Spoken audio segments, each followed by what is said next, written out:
Here's a question that might disturb you. What if the life you're living right now, the career you're proud of, the opinions you're certain about, the version of fairness you defend in any argument, what if all of it is built on shadows? Not metaphorically, not as a self-help provocation. What if the greatest philosopher who ever lived spent his entire career trying to warn you that most humans go through their entire existence mistaking reflections for reality and dying without ever once seeing the light? That's the core of Plato's The Republic. Written around 380 BCE, it's one of those books people put on their reading list and never open. It sounds academic, ancient, irrelevant, but here's what nobody tells you. The Republic is actually a brutal, precise diagnosis of power, justice, human psychology, and why most societies, including yours, are designed to keep you distracted. Read it today and it doesn't feel like philosophy. It feels like someone handed you the blueprint.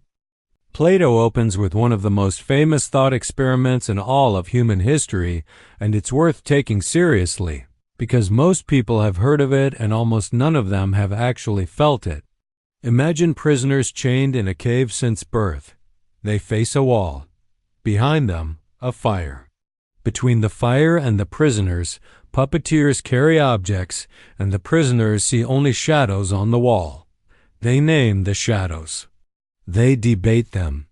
They build their entire understanding of reality around them. Then one prisoner escapes. He stumbles into sunlight. It's blinding, painful. He sees the actual objects, the actual world. He goes back to tell the others. They don't believe him. They think he's broken. They'd rather kill him than question their shadows. Here's what Plato is really saying. The prisoners aren't stupid. They're rational. They're doing exactly what you'd do if shadows were all you'd ever seen. The problem isn't intelligence. The problem is the frame you're operating inside, and you cannot see the frame from inside it. Why does this matter? Because right now you have strong opinions about politics, about what success looks like, about what a good life is. And the question Plato forces onto you, gently, philosophically, and then like a blade, is this: how do you know those opinions aren't just the shadows on your particular wall? What you can do with this today. Identify one belief you'd feel genuinely uncomfortable questioning. That's your shadow. You don't have to abandon it. Just look at it directly. The discomfort itself is information. The next lesson reveals something darker about the people who do escape the cave and what happens when they try to lead. Most people define justice the way they were taught. Fairness, equal treatment, giving people what they deserve. Simple, clean, obviously correct. Plato destroys this in the first book before rebuilding it entirely.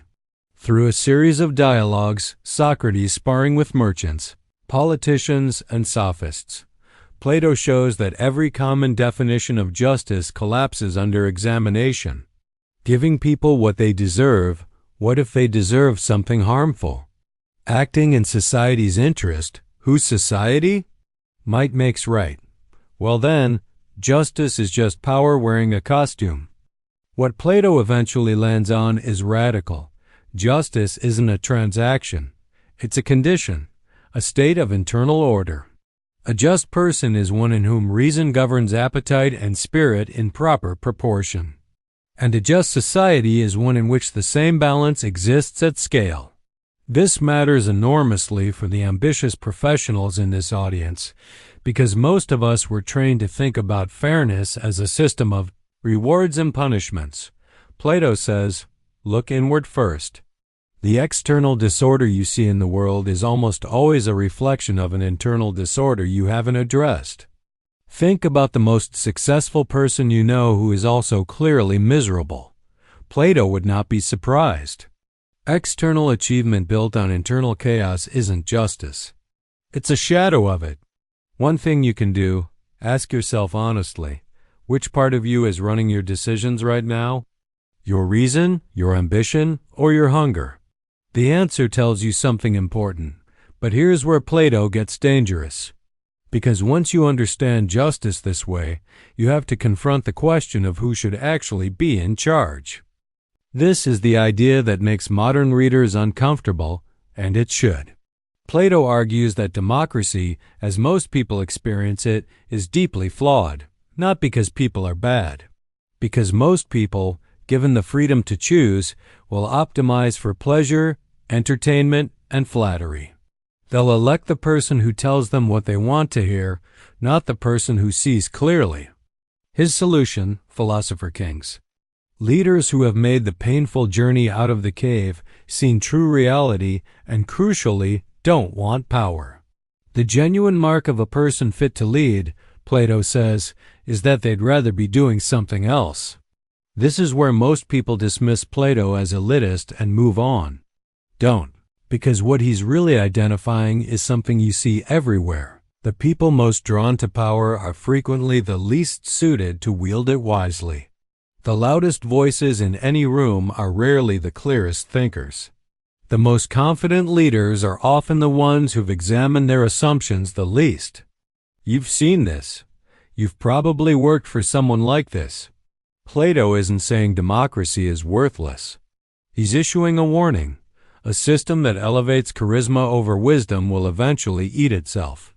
Sound familiar? What you can do in your own domain, your team, your family, your decisions, ask who is the wisest voice in the room, not the most persuasive one. Those are almost never the same person. Stop for a moment. Everything we've discussed so far, the cave, justice, Philosopher Kings, you might be hearing it as Plato telling other people what's wrong with them. The prisoners in the cave, the unwise democratic masses, the leaders who crave power. But Plato's entire method, the Socratic dialogue, is designed to do one thing: make you realize you are also the prisoner. You are also susceptible to the flattering politician. You also contain the tyrant in some proportion. The Republic isn't a critique of society handed down from above. It's a mirror. And the most unsettling thing about mirrors is that they don't lie. Plato believed the human psyche has three parts. Reason, the part that calculates and reflects. Spirit, the part that feels pride, shame, and the drive for honor. Appetite, the part that wants pleasure, comfort, and more of whatever felt good last time.